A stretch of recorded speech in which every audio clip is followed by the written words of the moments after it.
Everyday prices are too high. Food, rent, gas, back to school clothes. That is called Bidenomics.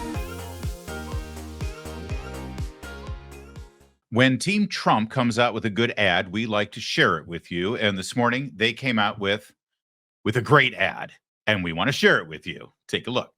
I'm Donald J. Trump, and I approve this message. Everyday prices are too high. Food, rent, gas, back to school clothes. That is called Bidenomics. A loaf of bread costs 50% more today. Ground beef is up almost 50%. There's not much left at the end of the month. Bidenomics is working. The price of housing has gone up. It feels so hard to just be able to get ahead. And we are very proud of Bidenomics. All right. Why is that so great? A couple of reasons. First of all, and most importantly, it makes Kamala Harris look like a buffoon. It's just a silly human being. It's hard to take her seriously. That's number one. Number two, it reiterates exactly what the American people know in their hearts that we experience every single day, what we have been experiencing, and what is dragging us down on a daily, monthly basis right now when the bills come due.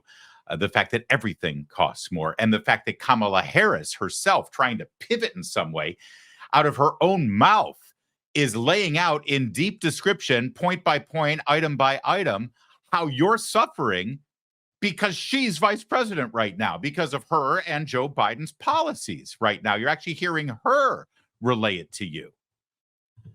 And number three, probably my favorite reason I loved this, is because it was set up as Kamala Harris debating herself.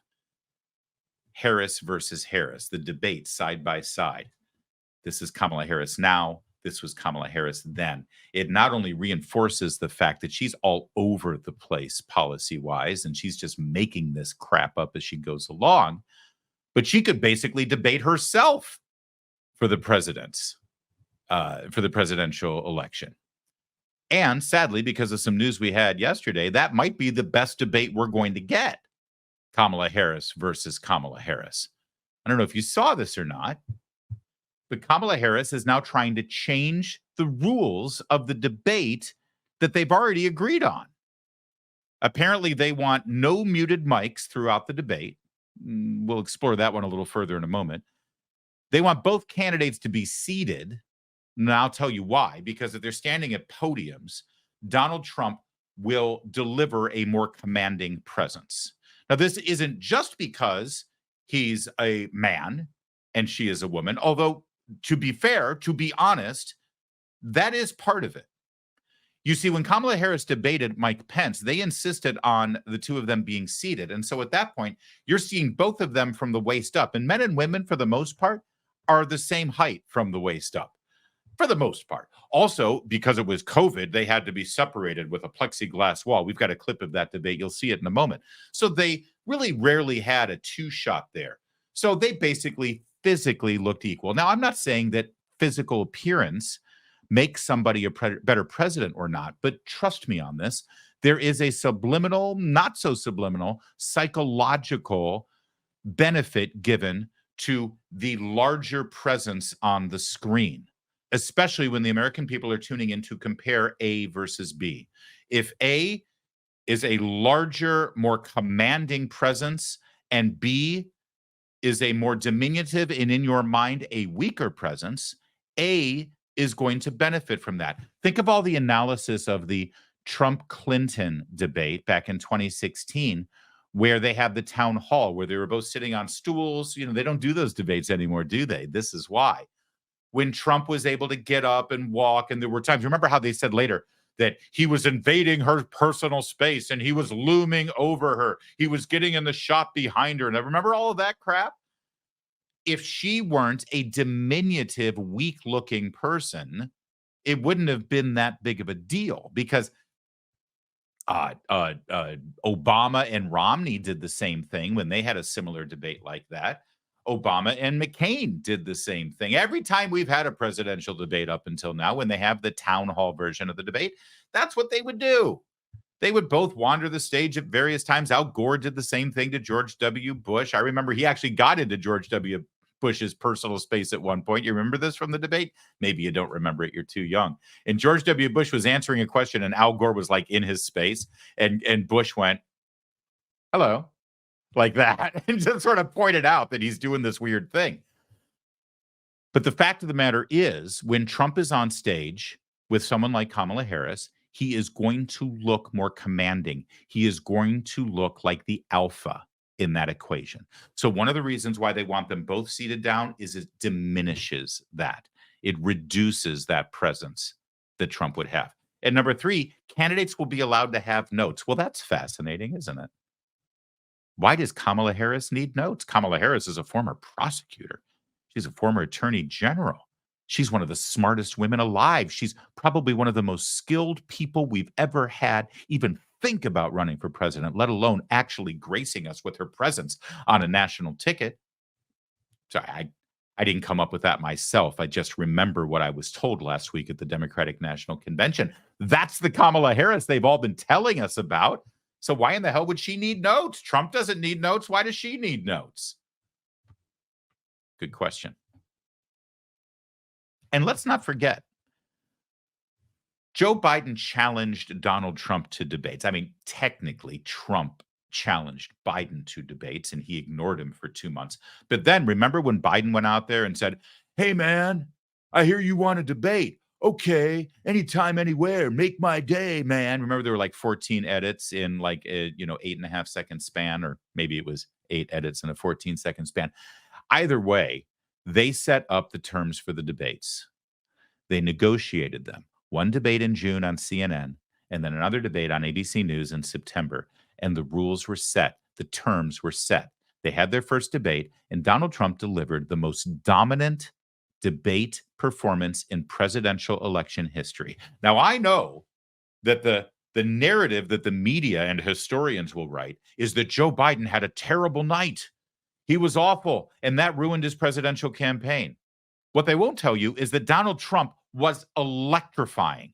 He was brilliant. He was dominant. The reason Biden had such a bad night is because he couldn't handle Trump.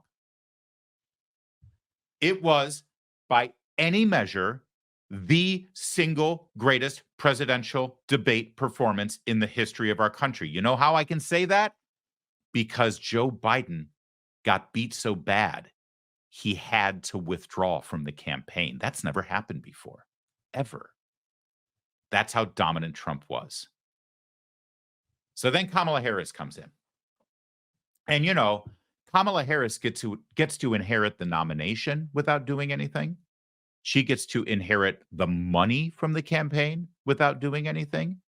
She gets to inherit this honeymoon from the media without having to do anything. She didn't have to get a vote. She didn't have to go raise money.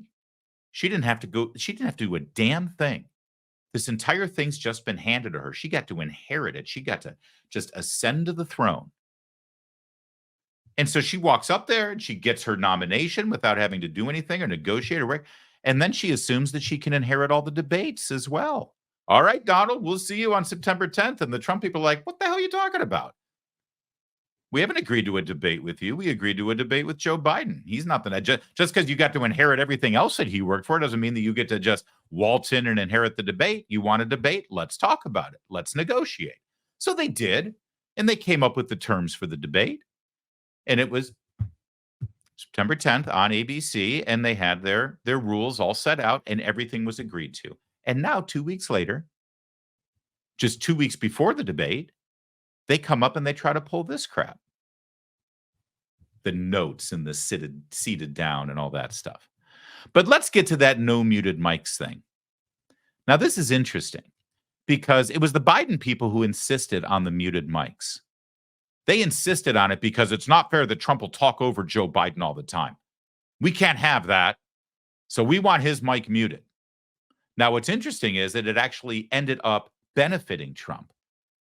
Knowing that he couldn't interrupt, he didn't try to interrupt, which meant Joe Biden could just talk on and on and on without interruption. And, well, you see how he did. Frankly, one wonders if in 2020, Donald Trump had just let Joe Biden talk, if things had worked out a little differently. I think his interruptions actually saved Biden from wandering off and being mentally incapacitated back 4 years ago. But the rule was set because Joe Biden Harris didn't want Trump interrupting. And presumably, that's exactly what they did here by agreeing to the same rules. But now Kamala wants it different. Now Kamala wants the mics unmuted. Why? Is it because she wants to be able to interrupt? Nah. She wants the mute taken off the mics because she wants to be interrupted. Because then she'll play a victim. And her victimization of being interrupted will be painted as sexism and racism and bullying from Donald Trump. And even most importantly, she'll be able to paint the racist, sexist, bullying, I'm a victim narrative and immediately turn it into lady boss magic. She did this with Mike Pence. You remember? I mean, he didn't even interrupt her, but she had it ready. She had her card ready and she was going to play it the second she had the ability to do it. And she did. And it became a big internet social media meme afterwards. It became a clip that was played over and over again. Other than the fly sitting on Mike Pence's head, no one remembers anything else about this debate except for this.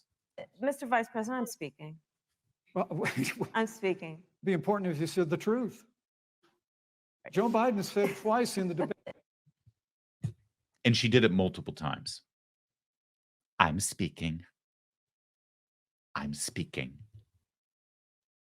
See, dudes don't do that to each other. You know, guys interrupt guys all the time. We've seen it in presidential debates all the time. I mean, maybe you'll say, let me finish, and then you can talk. Right? That's what dudes do when they debate. But see, Kamala Harris and her team, they had this all set up. They had it scripted. Everything this woman does is scripted and rehearsed. And this is what they want. This is why they want the mics unmuted, because she wants her I'm speaking moment. Mr. Vice President, I'm speaking. Well, I'm speaking. it'd be important if you said the truth. That's why. And the Trump people should hold the line. They should say, not just no, hell no. See, here's what happens when Kamala Harris is debating somebody else, you know, not a man on stage, and it starts to go rough for her. See, she can play the victim and oh, you shouldn't do that. I'm going to assert myself. We know how women have to deal with this in the workforce all the time. They're always talked over. So they have to stand up for themselves. And I'm the lady boss, and this is how I'll handle Putin. I'm going to say, I'm speaking. I'm speaking. Of course, she won't have George Stephanopoulos helping her when she's dealing with Vladimir Putin. But that's how she handles herself when it's a man, because then she can play victim and then show herself to be boss girl. But what about when she's facing off with a woman? With this woman. This woman who, not coincidentally, yesterday endorsed Donald Trump. Well, it's very different for Kamala Harris at moments like that. I want to bring the conversation back to the broken criminal justice system that is disproportionately negatively impacting Black and brown people all across this country today. Now, Senator Harris says she's proud of her record as a prosecutor and that she'll be a prosecutor president, but I'm deeply concerned about this record.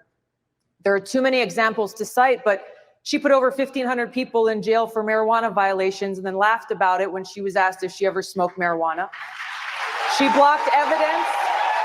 She blocked evidence that would have freed an innocent man from death row until the courts forced her to do so. She kept people in prison beyond their sentences to use them as cheap labor for the state of California. And she fought to keep cash bail system in place that impacts poor people in the worst kind of way. Thank you, Congresswoman. Senator Harris, your response. As the elected Attorney General of California, I did the work of significantly reforming the criminal justice system of a state of 40 million people, which became a national model for the work that needs to be done. And I am proud of that work. And I am proud of making a decision to not just give fancy speeches or be in a legislative body and give speeches on the floor, but actually doing the work of being in the position to use the power that I had to reform a system that is badly in need of reform. That is why we created initiatives that were about reentering former offenders and getting them counseling. It is why, and because I know that criminal justice system is so broken, that I am an advocate for what we need to do to not only decriminalize, but legalize marijuana in the United States. I want to bring Congresswoman Gabbard back in. Your response. The bottom line is, Senator Harris, when you were in a position to make a difference and an impact in these people's lives, you did not. And worse yet, in the case of those who were on death row, innocent people, you actually blocked evidence from being revealed that would have freed them until you were forced to do so. There is no excuse for that. And the people who suffered under your reign as prosecutor, you owe them an apology. So here's what you need to know. At that moment, Kamala Harris's presidential aspirations in 2019 were shattered by that woman, by Tulsi Gabbard. And frankly, this is now coming up the most important debate since that moment for Kamala Harris. Her vice presidential debate really didn't matter much at all. We just showed you the clip. All she could do was say, "I'm speaking." No, this is where the rubber hits the road. This is the debate where it's for all the marbles. And now she's trying to change the rules. They're trying to make it as accommodating as possible for her weaknesses, because you just saw how good a debater she is. She's not. And when the facts are presented, she is on her heels and she is devastated. Now, I'm told that Tulsi Gabbard is part of the debate prep team for Donald Trump, and hopefully she can lend some insight into the process. Please, though, please, Donald Trump, don't repeat that talking point in this setting against Kamala Harris. The last thing the Republican nominee needs to do is try to go after Kamala Harris because she was too tough on criminals. This was a Democrat debate, and that was something that Tulsi Gabbard worried about and the Democrat voters worried about. But talking to the American people right now in this presidential debate, please, the last thing you want to do is say that Kamala Harris as president will be too tough on criminals. But the tactic can certainly be utilized to lay out the facts and devastate her with the truth. Now, what's the Trump campaign going to do about the new debate rules? We had a bit of insight last night on Jesse Waters' show. Well, Jesse, I think there's something a little bit more sinister at play here. I think the reason why we're seeing the Harris campaign freak out at this exact moment today is because today is the 3rd anniversary of the disastrous withdrawal from Afghanistan, the horrific attack at Abbey Gate that left 13 service members dead. We saw President Trump at Arlington Cemetery earlier today, laying the wreath and spending time with Gold Star families. And the Harris campaign, keep in mind, they wrote these rules, they agreed to these rules, and now they're trying to swap out these rules like they swapped out their original candidate. But the reason why they picked today to do this is try to distract attention away from Kamala Harris. I think this is really cynical. I think this is just disgusting what they're doing. And keep in mind, Kamala Harris said that she was the last one in the room when that decision was made. Those deaths are on her, and it's shameful that they picked today to launch this attack. Yeah. Well, Jesse. All right. And by the way, when he was visiting with those Gold Star families at a Vietnamese restaurant in Northern Virginia, alongside Hung Cao, the gentleman in the red tie, who is the nominee for the Senate in Virginia against Tim Kaine, he was asked by a reporter about the new rules, specifically the muting of the mic. And here's what Trump said yesterday. The truth is they're trying to get out of it because she doesn't want to debate. She's not a good debater. She's not a smart person. She doesn't want to debate. But when I looked at the hostility during the weekend, you watch it this week with George Slopadopoulous, and the Vietnamese didn't get that one. You got it. Right? Yes, sir. If you didn't get it, I couldn't. But no, we want to have fairness. We have to bring fairness back to the country. And we have to have a president. We are the closest to World War III, I believe, that we've ever been right now, right this second. And we have a man that just took a vacation in California. He was on the beach. And he came back today. Where's he going? Delaware. Why? Another vacation. He's going for another week. That's not the Vietnamese. They're hardworking people, aren't they? So he thinks she's just trying to get out of the debate. She doesn't think that she can handle the debate. He doesn't think she's smart enough for the debate. And so she's trying to change the rules and try to weasel out of it. Because what's going to happen if Trump says, no, we're going to stick with the same rules? Then is Kamala Harris going to say, then we're not going to have a debate? Or should Trump just walk away at this point and say, this is ridiculous. Enough of this. Let's just let the voters decide. I don't know. I mean, I honestly don't know whether we're going to see a debate between these two anymore. Which brings us back to the brilliance of this ad that hit today. We'll watch it one more time because, frankly, the way things are going, with Kamala Harris announcing today that she's now interested in putting hundreds of millions of dollars into a border wall, maybe the real debate that needs to happen in this country between now and Election Day is Kamala Harris versus Kamala Harris. I'm Donald J. Trump, and I approve this message. Everyday prices are too high. Food, rent, gas, back to school clothes. That is called Bidenomics. A loaf of bread cost 50% more today. Ground beef is up almost 50%. There's not much left at the end of the month. Bidenomics is working. The price of housing has gone up. It feels so hard to just be able to get ahead. And we are very proud of Bidenomics. Truly brilliant. Well, if the debate happens, we'll be here for it. And we'll give you all of the insights and analysis you deserve if it happens.